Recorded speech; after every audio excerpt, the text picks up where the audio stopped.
Hey y'all, this is Cindy. I'm the Tireless Tangler, and you've arrived at day 3.5 of our zine project based on this amazing book, Zentangle Dingbatz Patterns and Projects for Dynamic Tangled Ornaments and Decorations. Thank you for joining me today, and let's get right back into it. If you did not watch yesterday's video, part 1, please do so you're not confused. This is where I'm at. And I really love how this turned out. I haven't shaded any of this because I want to use a white charcoal pencil along here in these blank spaces. It's going to pop this off the tan paper and look really cool. But first, I want to put in the word fun in here. It's short. I can't get into too much trouble with it. And it'll fit in here really well. Or I could do something like this, but I think I like this better. So I think I'm going to say fun in here. And now if you're doing words, a good way to do that is find your midpoint and then count your letters. Okay, and since fun has 3 letters, 3. And so your midpoint is going to be your U, and your F and your N are going to be on either side. So my U is right about here. So I'm going to go ahead and put that in. I do recommend, if you haven't done this before, that you practice this someplace. And I'm probably going to wish I had too. So don't get too impressed yet.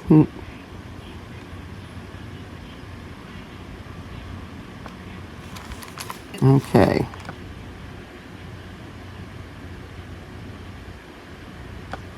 Okay, I'm going to do my faux calligraphy thing here.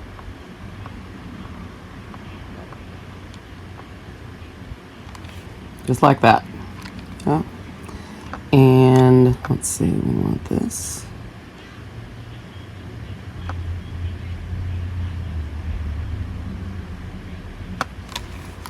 Okay, and let's see.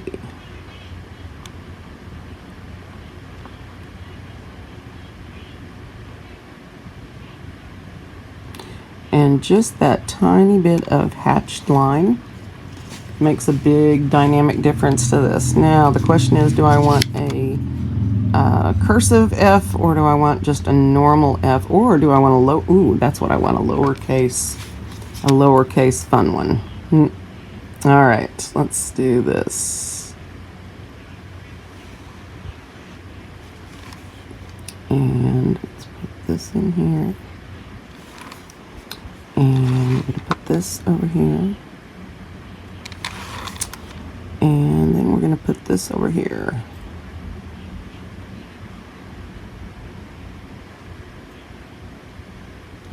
Now, I'm not particularly good at this type of thing, but I do want to say that I have practiced it a lot, even though I'm not good at it. So please practice this before you put it on anything important.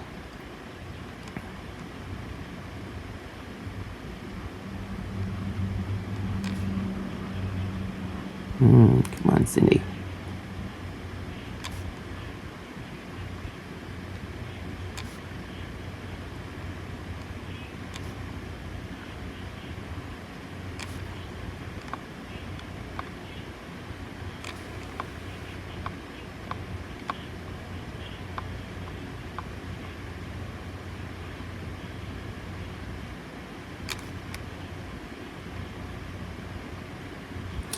Well, I should have left well enough alone, but anyway, this is where I'm at.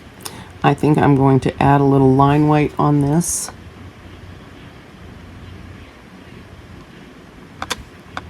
If I can, without making too big a mess, because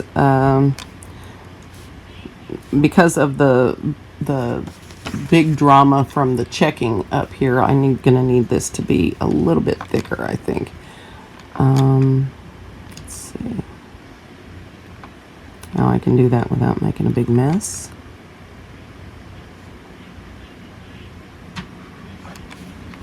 And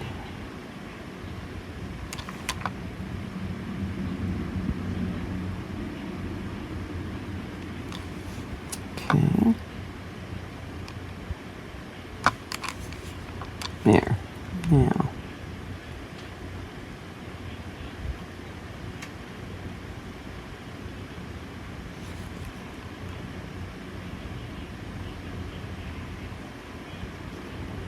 Well, I almost did it without getting into trouble, didn't I?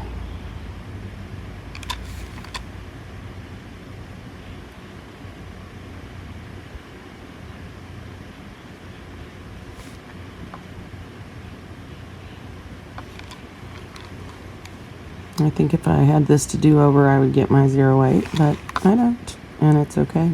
I think I'm going to put a little round bulb on the end of each of these to sort of give them the same look as everything else. And I'm going to thicken this line just a little bit.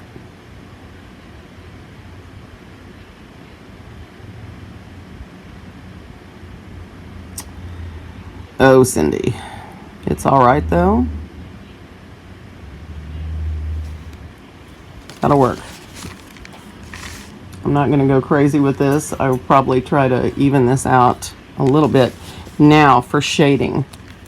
Okay, so this is my basic design where I'm at right now.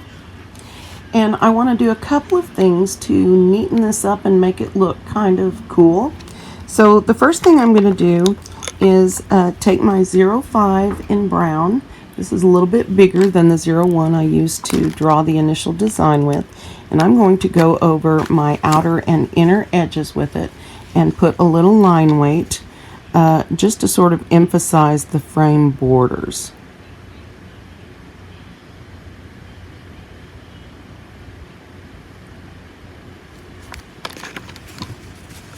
And I'm just going to do this all the way around.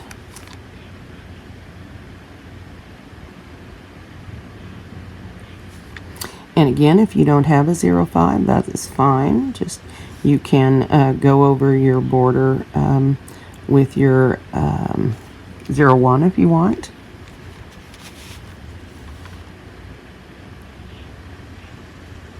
I am trying not to sweat this too much because I'm not getting it very even.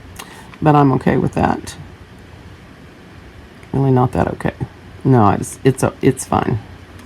And then I can make a big deal out of that and do a lot of blacking or inking. But I'm going to leave that sort of like that. Maybe not this way. I know what's supposed to happen. Just I'm human. Don't you know? All right, let's see if I can do this.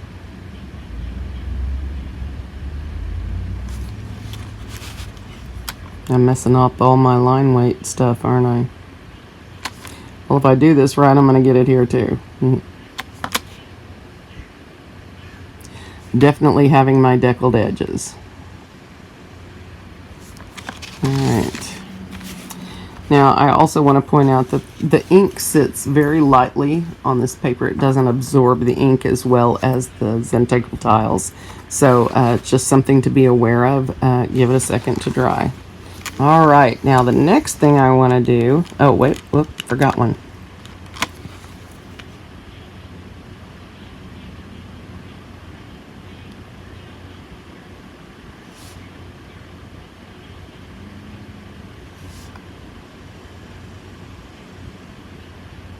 I'm trying to match my gaps. I don't know how that's going to work or not, but we'll find out.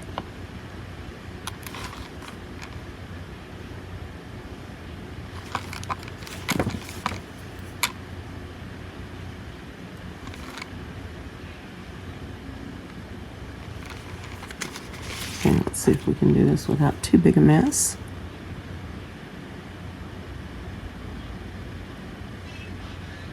I make no promises.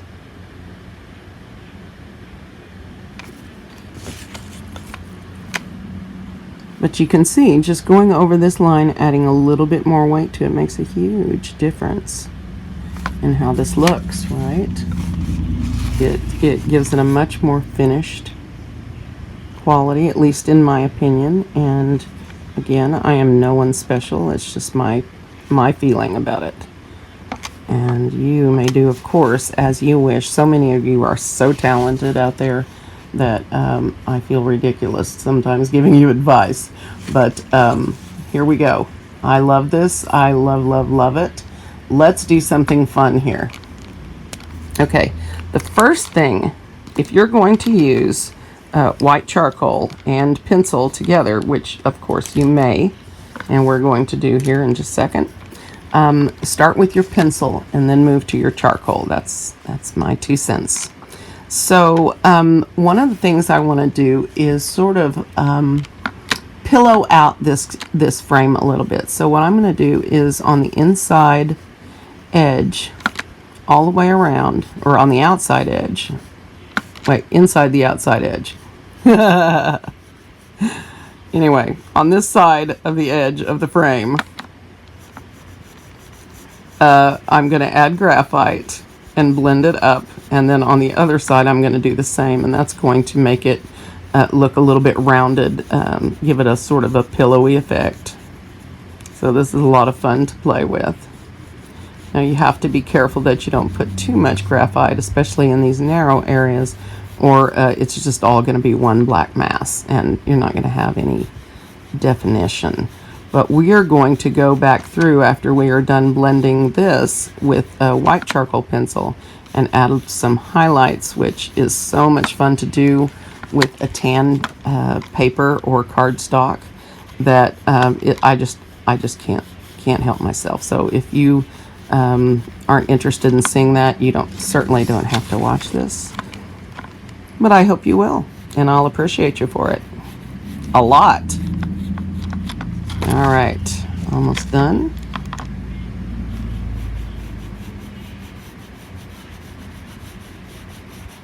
And I am just going right over the brown line and a little bit up from there.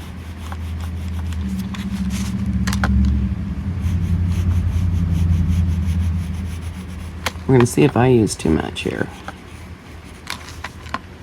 And then up here.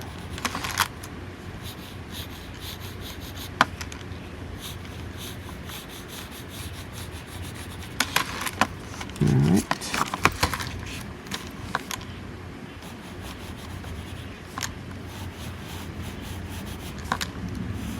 And this is one of the reasons I wasn't sweating those sort of double lines that I was getting there, because I knew we were going to shade over it and it's not going to be very noticeable once we're finished. And I want you to remember that about everything we do, even though I frequently sweat the small stuff here. I really do strive to get to the point where I can let go of that feeling and really just immerse myself in the joy of creativity and not worry about my results. And that is a tough place to get to, especially for beginning artists, because you want to get better so badly and improve. But sometimes it just takes some time. It takes time and practice. And if you can find ways to enjoy that process, so much the better. All right, so I'm just going to blend this up a little bit so that we don't have any sharp edges on the pencil. And I'll probably take my Mono Zero eraser and take these stray pencil lines out, because here I think it will show and it'll bug me. So I'm free to do that. It's not necessary, and it's not strictly Zentangle to erase. And I'm sure somebody wants to slap my hand right now, but live with it. That's how I'm doing it. Just kidding. Not about the erasing. I'm just teasing otherwise. I never kid about erasing, do I, guys?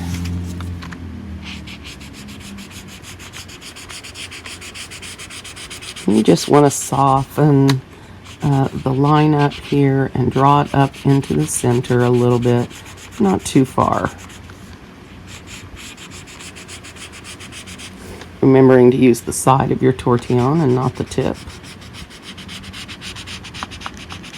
That will give you a much nicer blend. Be much easier on your paper as well, and your tortillon. Alright. Ooh, I'm smudging, aren't I?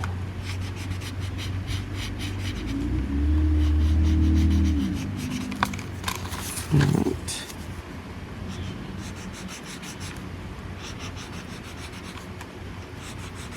Now, sometimes when you're working in a larger area like this and you're using graphite, You might want to put a piece of paper under the back side of your hand, so that when you move across what you're drawing on, you don't smudge with the heel of your hand. I frequently have that problem. I never can remember to put paper under my hand until it's too late. And so, yeah, I understand where everybody's at with that. It's a very good idea. If I could remember to do it, I would. Okay. How cool is this? See? See? Now, one more thing. All right, one more place I want to shade is along here. I'm going to choose one side, stick with it, and just shade right along that side, and I'm going to choose the same side for each one of these. And this is really going to accentuate the quality of movement here, and also really define the sections out really well. So, and just again, I don't put graphite over the blacked areas because it makes a really shiny surface, and it bugs me on the photography since I have to photograph most of mine. So that's just me. If you want to go over it with pencil, it doesn't matter, you can. Just be easy with the tortillon and know that you need to let that, be sure that ink is set and dry before you start using a tortillon over it. All right, let's see what we get with this.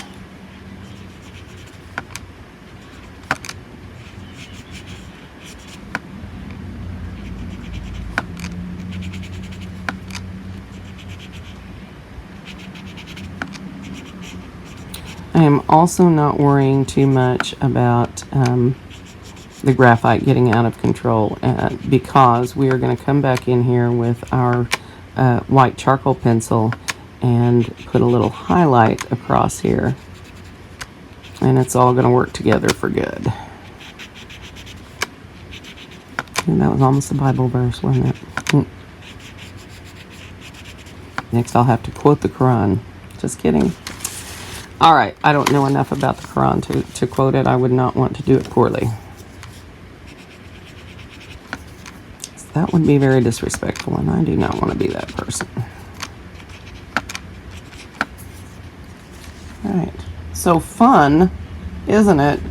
How just a tiny bit of shading here gives this a whole new dynamic. Okay, let's do that here. Then we're going to take the white charcoal pencil and we'll be done. Okay, let's zoom in just a little bit. I'm going to choose, again, whatever side. And in Zentangle, when you shade, they don't believe in worrying about a light source. They just think you should shade it as you want. So, and that's fine. That is a great thing. I have been learning a little bit about shading from Annie Oken. And if you really want to learn shading well, she is your girl. You want to learn from her. She's awesome.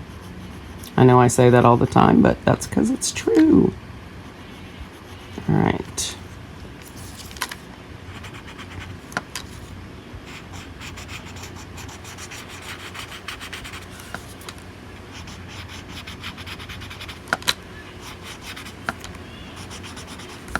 All right, now for the magic. Isn't that pretty? This is why I love working on tan paper, because of this. Okay, so now I'm going to put in a slight highlight. Now this is a terrible charcoal pencil. You want to use your general charcoal pencil if you have one. And I'm just going to take it all the way down here, sort of following the curve. Yeah. And I'm going to blend it out here in just a minute if I can find the right tortillon. I have to have a clean one because it will spread it will mix with the graphite and get all gray looking.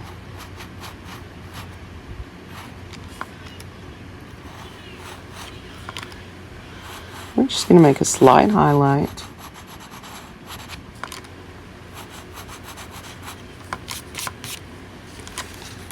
And really sort of jump that out. I just love that. Yeah, and we're going to do the same thing down here. Finding the natural curve of each section. Just going to drop a little bit of charcoal in there.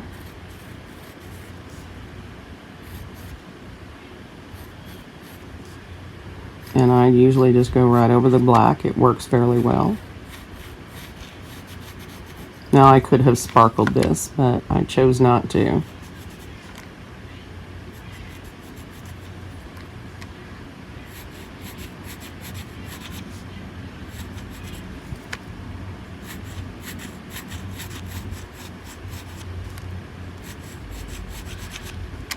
All right.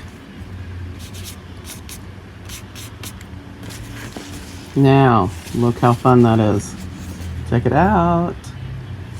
Don't you just love that? All right, I'm gonna cheat right now and lift a few of these stray lines out, just so that when I put my charcoal in here, it won't mess it up. Not because I'm freaking out about lines anywhere. Okay, I might be freaking about these, but that's okay. Now they're gone. Okay. All right. So now I'm going to take my white pencil and smudge in some highlights around in the frame. We're going to see how that looks.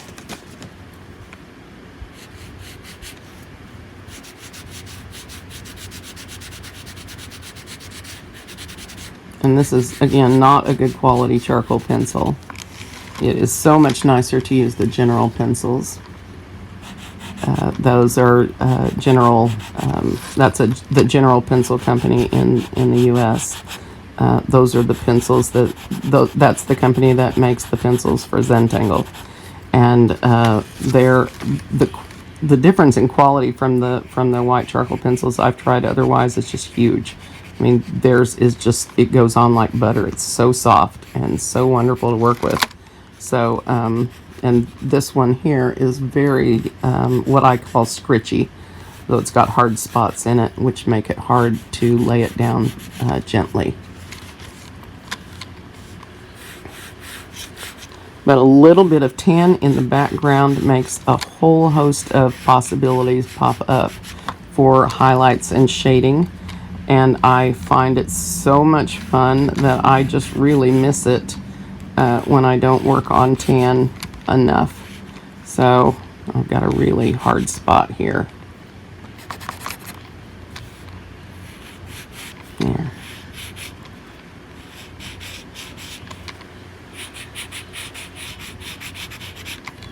And now I'm going to blend this out a little bit to show you how this works. Old emery board, right? Get them in packs of whatever at the store. Take your tortillon when it gets all goopy on the tip. Just rub it. You want to do it on the side here, like that, so you're not dulling the point. But there you go, clean tortillon, right? Cheap, cheap, cheap. You don't need sandpaper. All right, let's blend this. Now I don't want to go too far because it'll take the shine out of it, but you do want to blend it so it's not too harsh a line. What a difference a little blending makes. And I'm not going to go over here too much. I'm just going to lightly blend this out.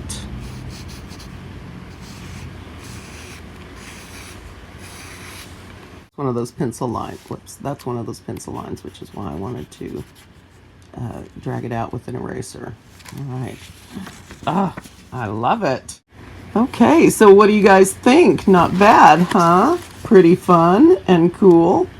Lots of things you could do, but I preferred to follow Brian's advice since I've been having trouble with these and keep it simple, stupid. That's not what Brian says, that's what I say. And this is what I came up with. I really like the result. I'm really pleased with it. So let me know in comments what you think, what you're going to do for your page. And don't forget to post on Instagram and tag me at the Tireless Tangler so that you will do the list on my profile And you guys can go in there and look at other people who have done these same projects and see what they've been doing. And I suggest you do that because mine are okay, but oh my God, some of the people that are posting on Instagram are amazing with these. So you should check them out at the Tireless Tangler. All right, guys, that is our Wednesday Dingbatz lesson. Thank you for being here. I'm going to see you tomorrow for another section in our fanzine. Thanks for being with me. You're beautiful. Simba's beautiful. Simba's beautiful. Yes. It's been a long, hard day playing. Yes, it has. Stretch. Is it making you nervous that I'm talking about you? I'm talking about you, Simba. What are you doing? Simba, where's your ball? Can you squeak your toy? Squeak toy. Squeak toy. Squeak toy. Fetch toy. Fetch your toy. Fetch toy. Good boy. Fetch it. Squeak. Fetch toy.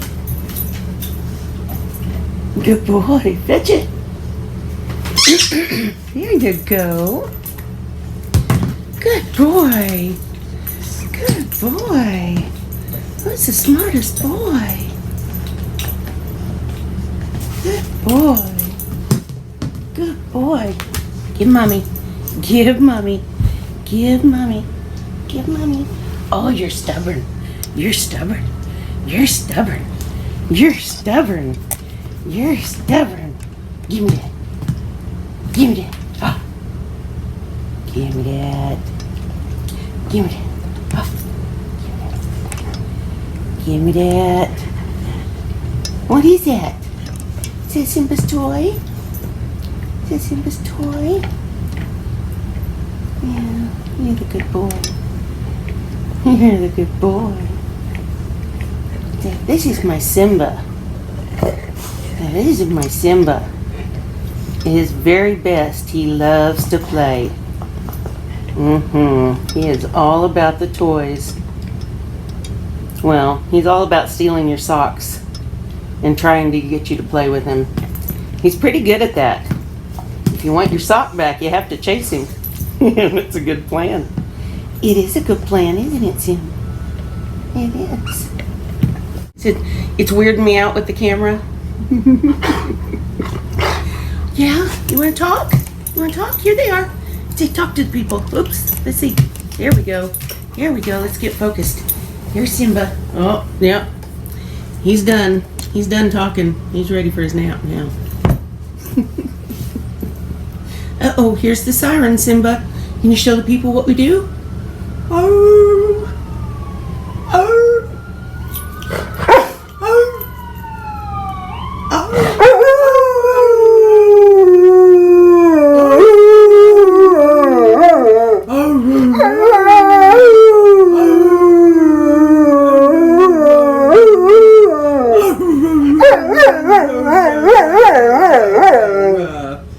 Yes. Good job. Good job. Good job.